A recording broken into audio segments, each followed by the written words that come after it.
Hello everyone and welcome back to the C++ 3D game tutorial series. In this 36th video tutorial, we will see how to manage lights through the component class. In particular, we will see how to design and implement the light component class, how to easily manage lights through the entity system, and in the end, we will see how to apply the specular lighting effect over the surface of our 3D meshes. As always, we will face three main parts: requirements, design, and implementation of all the necessary things to make the light component. Let's start with the requirements. We need a C++ IDE. In this series we use Visual Studio 2019 Community. The target platform is Windows. The target graphics API is DirectX 11. And last but not least, a bit of knowledge of C++ programming language is recommended. Now we can start the design part. The last time we have seen how to make a 3D level composed by a skybox, various 3D objects, and a first-person camera. Today we will see how to handle lights easily through the light component. Let's start by adding the light component class in our entity package.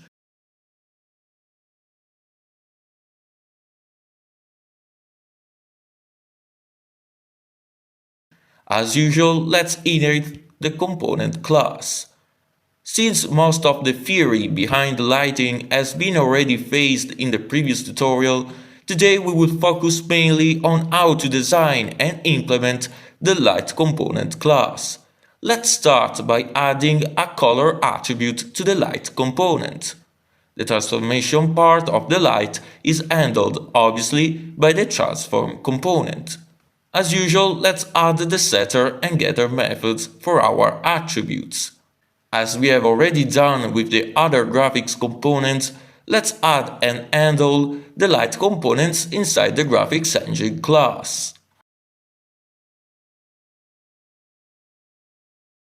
In the end, the adding of lights inside the scene will be as simple as making an entity and a light component, as we have already seen in the previous tutorials. And here is the final result.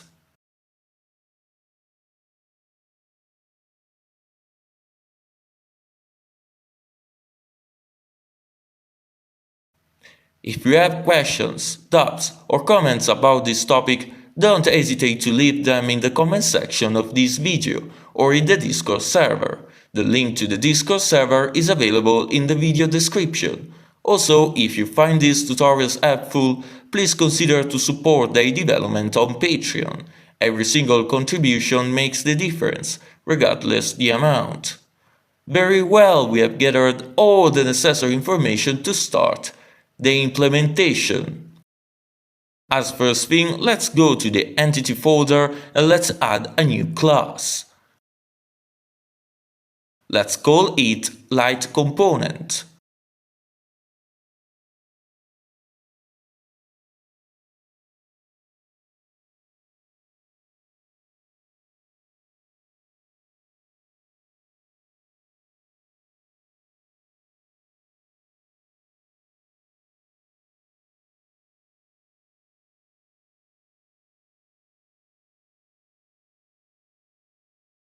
As usual, let's add the constructor and destructor methods.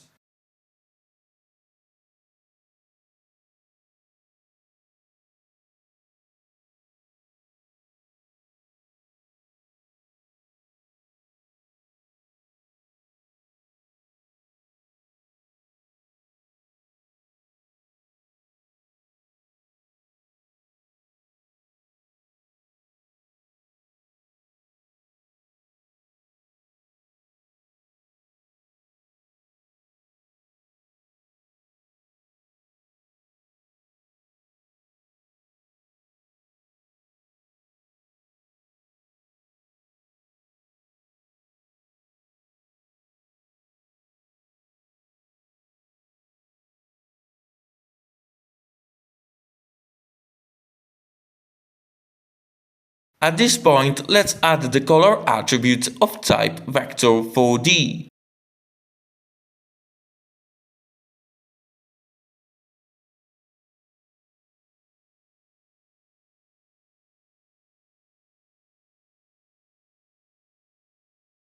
Let's also add the setter and getter methods.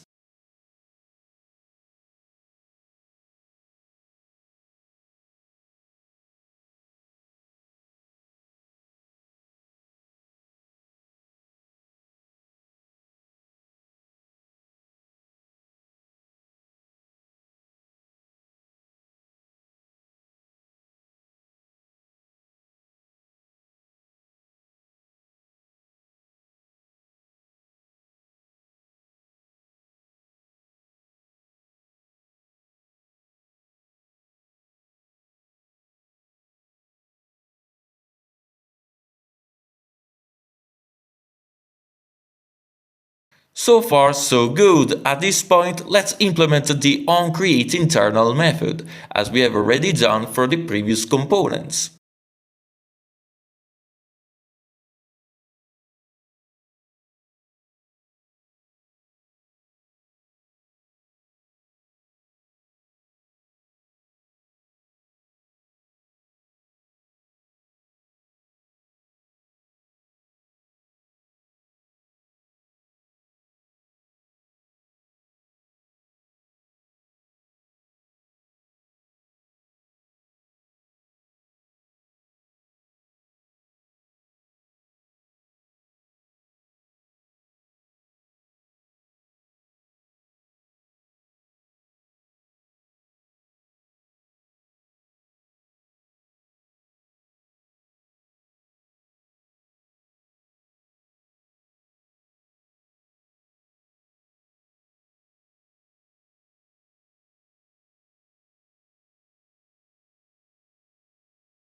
Now we can finally go to the graphics engine header file, and here we can add the set of light components.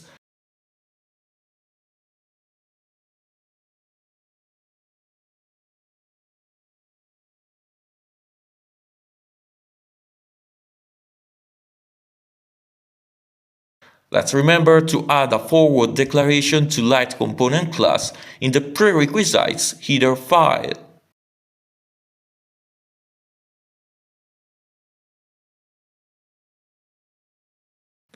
What's next? Well, in the graphics engine C++ file, in particular in the add component method, let's manage the set of lights.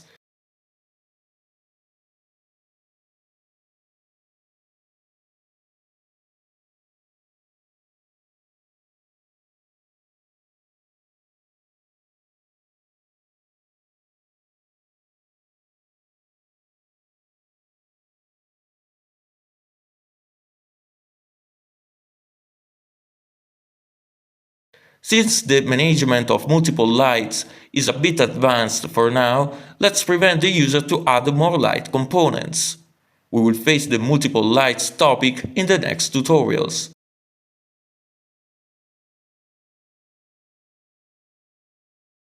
Let's erase the component of type light component from the set of lights in the remove component method.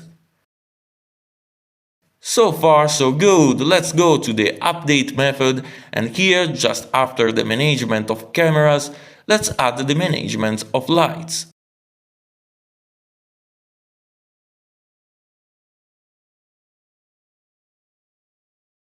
So, for each light component, we should pass some data to a specific data structure necessary for the shaders.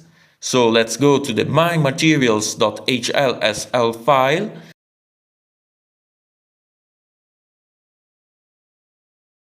and as first thing, let's improve the current code.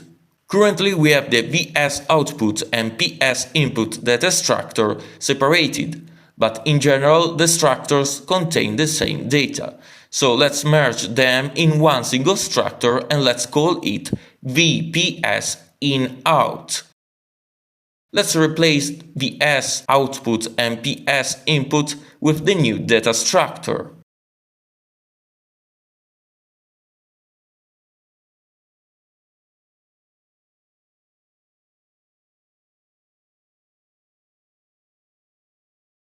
Now we can start to add a new data structure that we can call light data, in which we place the data of a specific light. let's add a color attribute and a direction attribute.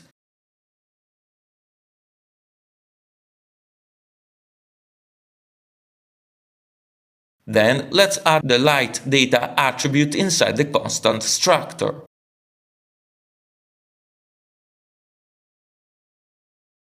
At this point we can use the real direction and color of the light in the pixel shader.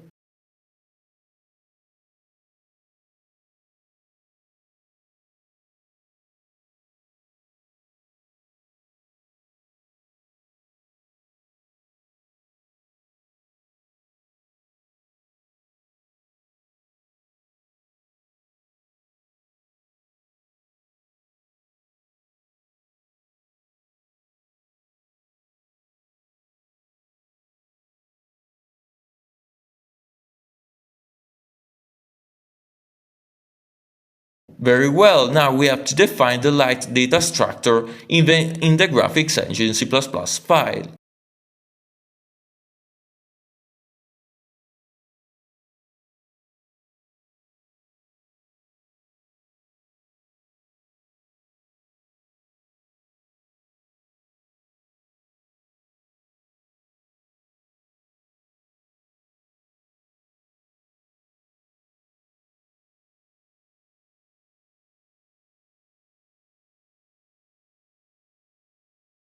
Let's also add a light data attribute in the constant data structure. What do we have to do now? Well, let's loop over the set of light components and for each light, let's pass the color and direction data to the constant data structure.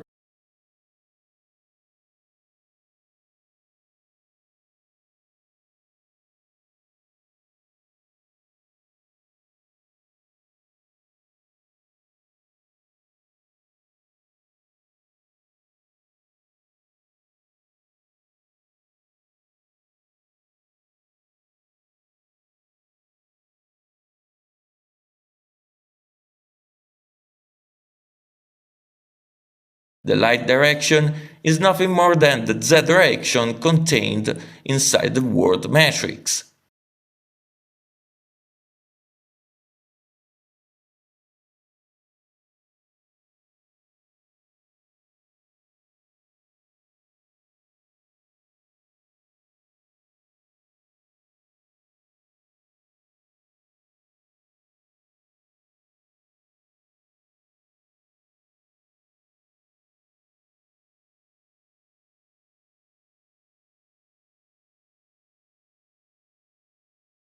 Good, let's go to the MyGame class and here we can finally add a light entity as we have already done with the previous entities.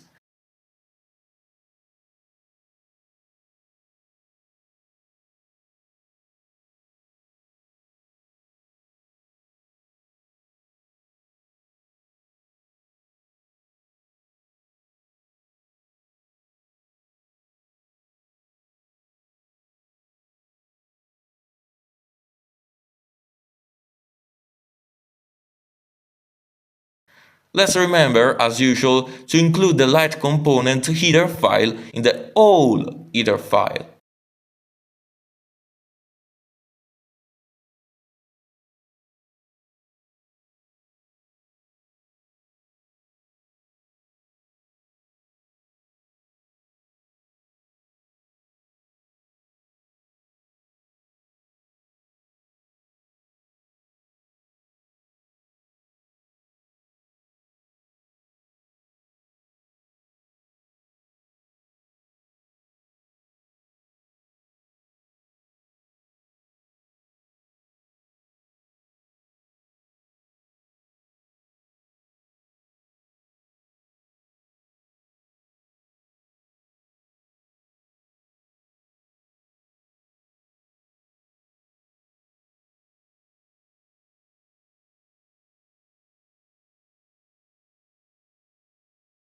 Let's apply a fixed rotation to our light.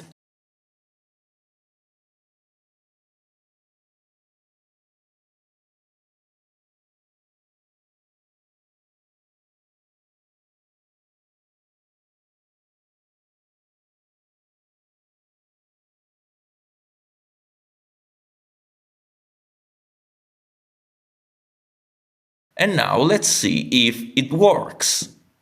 And it works!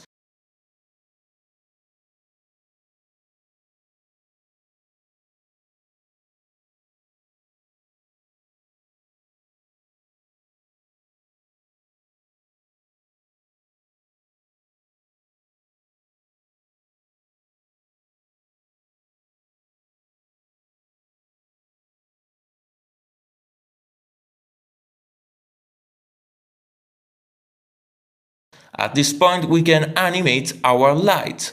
Let's pass the light entity to the entity variable.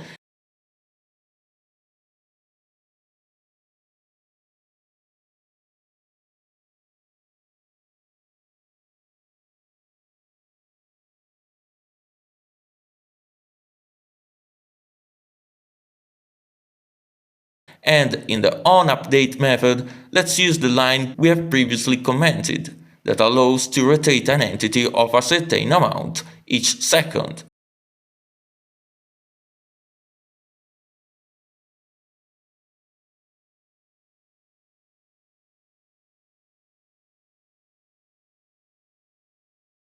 Very well, it works!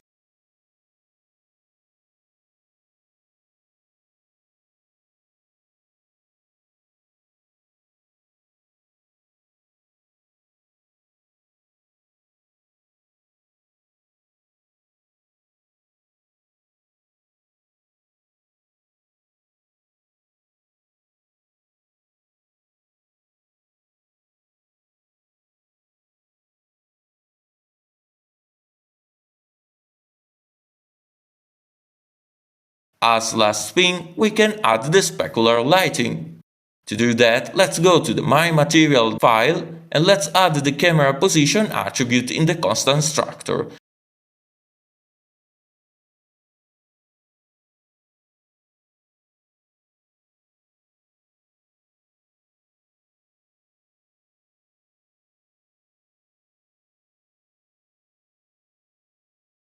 And world position in the VPS in-out structure. These two attributes are necessary to compute the direction to camera, that is an important value that allows to generate correctly the specular lighting effect.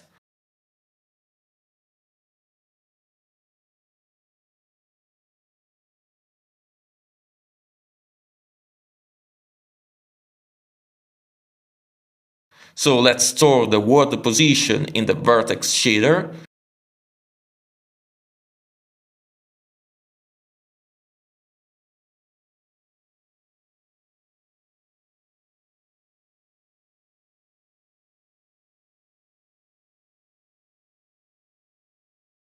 Let's uncomment the specular lighting part in the pixel shader.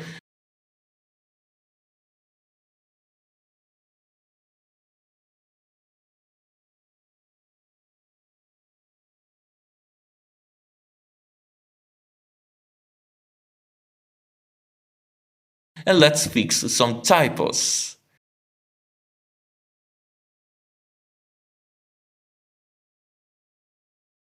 At this point, we can finally compute the direction to camera. That is the difference between the world position of the vertex we are currently rendering and the camera position.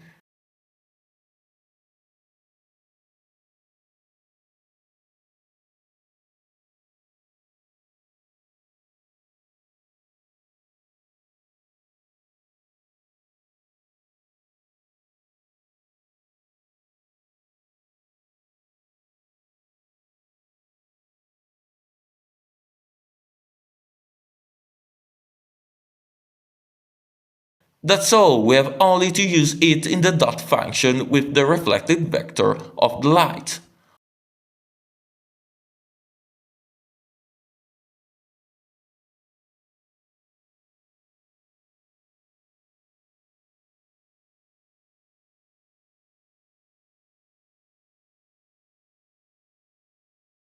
Obviously, let's add the camera position attribute even in the counterpart inside the graphics engine C++ file.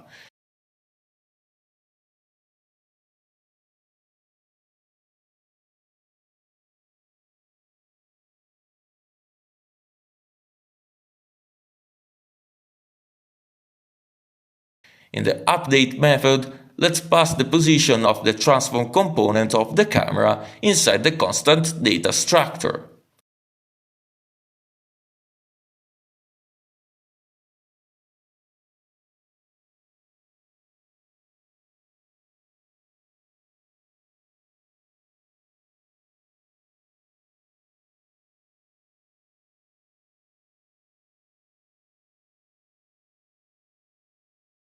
Let's see if it works.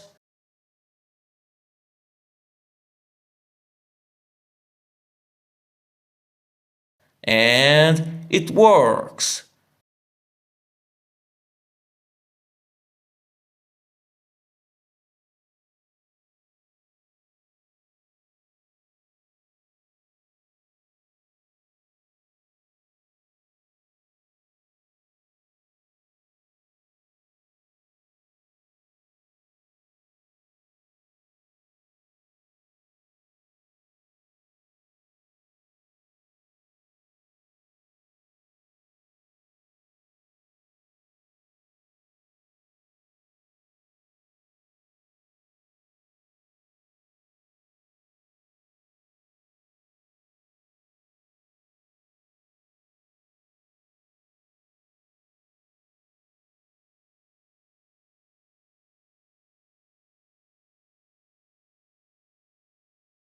That's all for now, folks. Today we have seen how to make the light component. The next time we will see how to render a 3D terrain. I hope you enjoyed this video. See you soon. Thanks for watching.